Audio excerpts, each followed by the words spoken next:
One. Hello class, I'm doing this presentation for the Comm 4900 A100 Media and Culture class. This presentation is going to be the press and the role it played in the American Revolution and how print shaped colonial and modern culture and history. By me, Terrence Joseph Crowley. More than a war, why the press mattered. So colonial press included newspapers, broadsides. Print created a sense of shared colonial identity closest to how we feel about America now. That was not a feeling we had before then. We were just immigrants that came over from another country. We were all we all hated the same thing, but we weren't united against for one thing.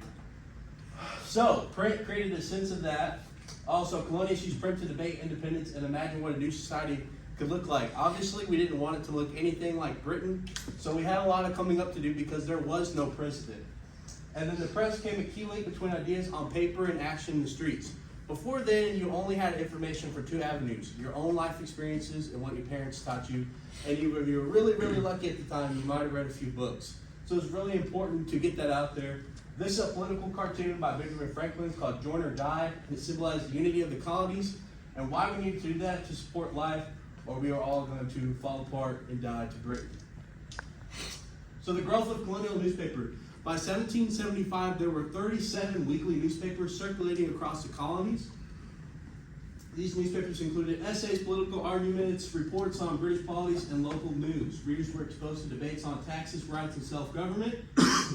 Fueling conversation. Like I just said, we didn't have any widespread communication yet. This was it. You know, it was all telling each other what was going on from our lives. There was no press, there was no social media, there was no TV, there wasn't anything. And the newspapers give colonists a stronger sense of belonging to a larger revolutionary cause, which fueled the fire for the American Revolutionary War. Pamphlets and their impact, ideas for the people. Pamphlets became a weapon of persuasion.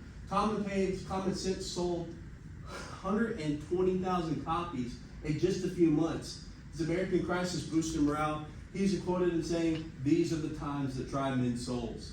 Short, cheap, and plain in language, pamphlets reach common readers.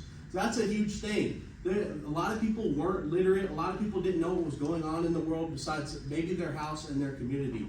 So having a little small piece of paper telling them what's going on in your country and in the world right now was a huge game changer. In its first year, it sold 500,000 copies, and that was 20% of the colonial population.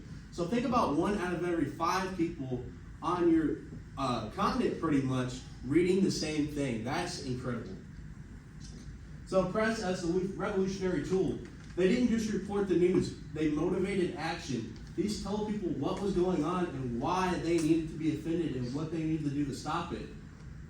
Writers like Payne, Franklin, and Mercy Otis Warren inspired colonists to see themselves as active participants in shaping their nation. Before this, a king just came down and said, "God wanted me to do this," or "God wanted me to do that," and you'll have no say. So it was very important for the people to realize that they had a part in ruling their nation now. The press created a shared revolutionary identity and united the scattered colonies under one cause. So, present day. This shaped a lot of current cultural norms. We went from subjects to citizens. The press reshaped colonial identity to represent independent Americans, how we think of ourselves today. Having our own autonomy, having our own ideas, thoughts. You know, we're our own person. No, you can't do that to me, I'm my own person. Ideas like that. Shared reading built a revolutionary culture. Like I said, we didn't have those same shared ideas. You know, it said a lot at the time for a piece of paper to be printed and shared across the country. And it's not like we all lived on top of each other. Maybe somebody did, you know, and people did in the northern states. But as far as southern, the lower you got, the farther communities spread. Newspapers were the glue binding the colonies together. This is what united us under one cause instead of all of us trying to fight for ourselves. Debate, pamphlets, and public reading fueled civic participation. So like I said, it's different for you to go, "Hey, I think that's wrong." But when you go to town and everyone's saying, "Hey, this is wrong, we need to do something about this," that changes the game. So the legacy of the revolutionary press. It laid the foundations for America's free press tradition. Obviously, we have freedom of press, freedom of speech. Proved media can mobilize public opinion and change history, and inspired later movements such as abolition, suffrage, and civil rights. And without the press, the revolution itself may not have even happened. If we didn't unite against Britain, we would have easily failed.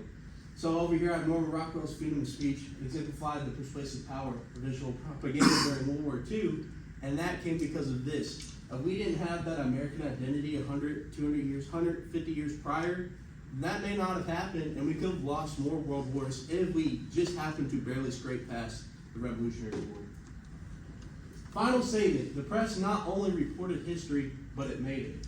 The revolutionary press turned ideas into action, it united colonies, inspired citizens, and gave birth to a nation. The legacy lives on, a free press remains the cornerstone of democracy. The pen and the press truly proved mightier than the sword, and it still does over 200 years later.